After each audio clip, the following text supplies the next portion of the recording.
Bismillahirrahmanirrahim. Assalamualaikum warahmatullahi wabarakatuh.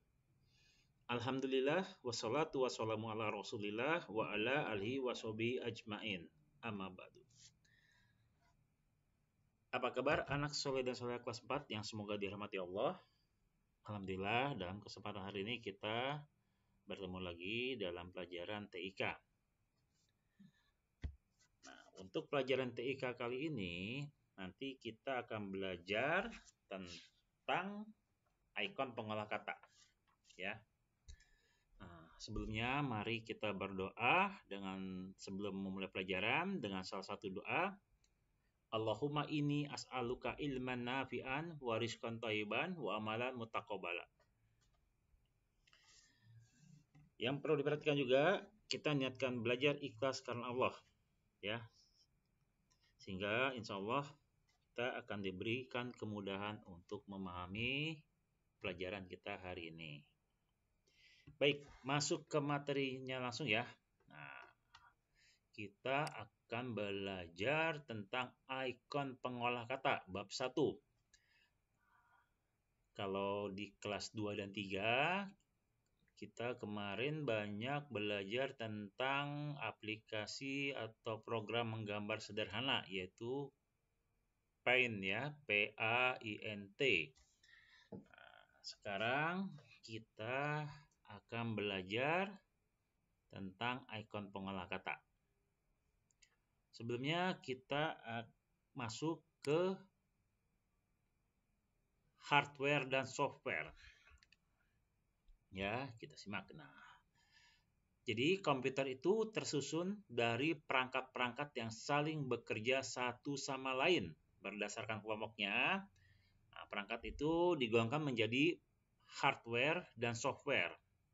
Apa itu hardware? Jadi hardware itu ada perangkat keras, ya. Perangkat keras yang terlihat fisiknya dan umumnya bisa kita pegang ya atau diraba. Seperti apa? Nah, coba kalian perhatikan. Seperti monitor, ini CPU, ya, ini ada speaker ya, ini satu set speaker nih biasanya nih. Ini speaker nih, kanan kiri ini mungkin powernya ya. Mouse, keyboard, printer, CD, ini flash disk ya, USB flash disk ya. Nah, masing-masing mempunyai fungsi. Ini yang disebut dengan hardware. Laptop juga hardware. Hanya saja laptop itu lebih sederhana, lebih praktis dalam satu kesatuan ya. Kalau ini kan personal komputer ya, PC yang di rumah atau yang tidak bisa dibawa-bawa ya, ditempatkan di meja khusus. Dan memang dia umumnya terpisah antara monitor. Nah, di sini CPU-nya, Central Processor Unit ya. Di sini nanti ada tempat memori, ada kartu grafis di dalam box ini ya, namanya CPU. Kalau disebut semua ini kesatuannya adalah PC ya, personal computer. Nah, ini masing-masing mempunyai fungsi. Di sini ada berapa nomor ya? Nah, ini nomor 1 CPU, nomor 2 optical drive. Optical drive itu jadi di sini ada seperti CD-ROM ya, ada optiknya. Jadi untuk apa? Untuk membaca CD. Ini CD ya, CD atau DVD kita masukkan ke dalam optical drive atau CD-ROM ya.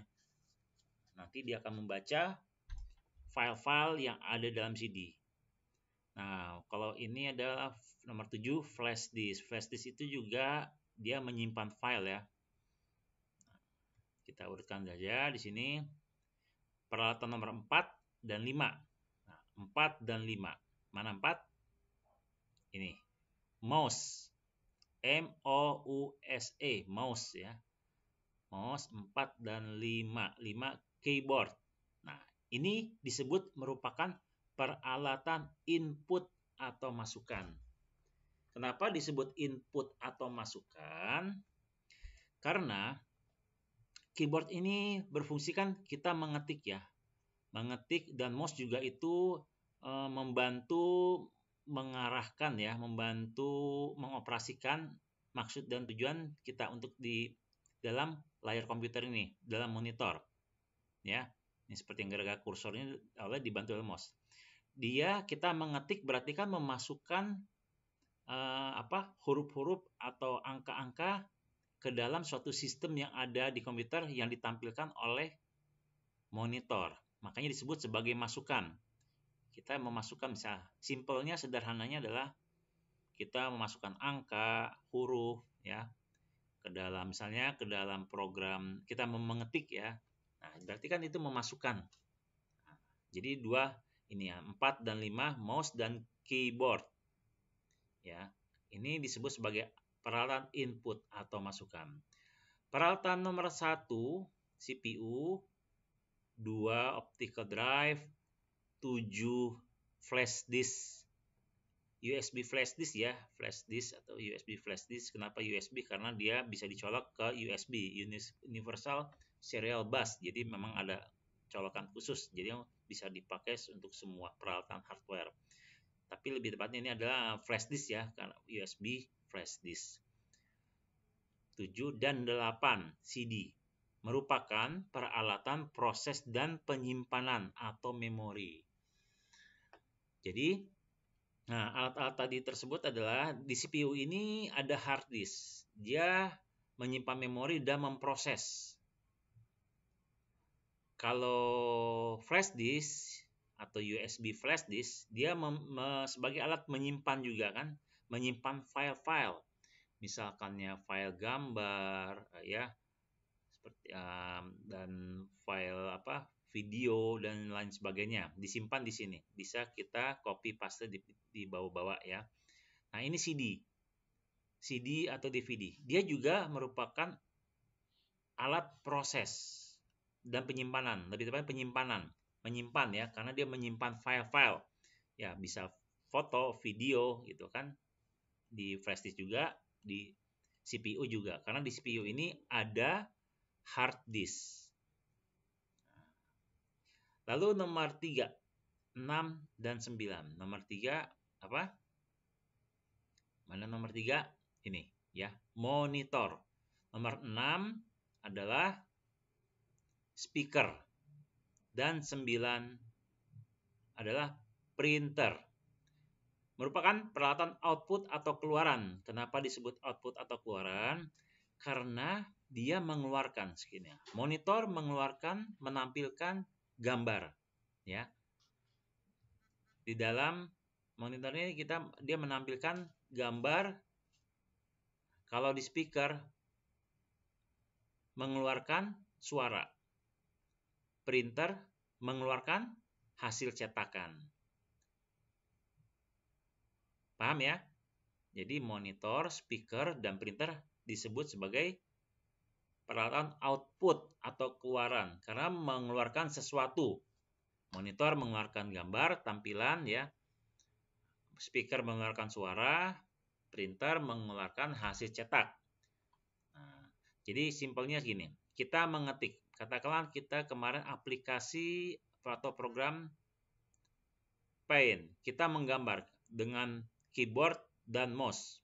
Input kan, diproses oleh CPU ya, dan disimpan juga filenya di sini karena ada hard disk di CPU, dikeluarkan oleh layar. Nah, pada saat kita mau mencetak, mengeluarkan hasil cetakan dikeluarkan oleh printer. Itu ya. Nah, sekarang apakah hardware ini sudah cukup untuk membuat komputer dapat bekerja? Tidak. Harus dibantu dengan software. Nah, selain software diperlukan juga software. Selain hardware diperlukan juga software untuk membuat komputer dapat bekerja. Apa software?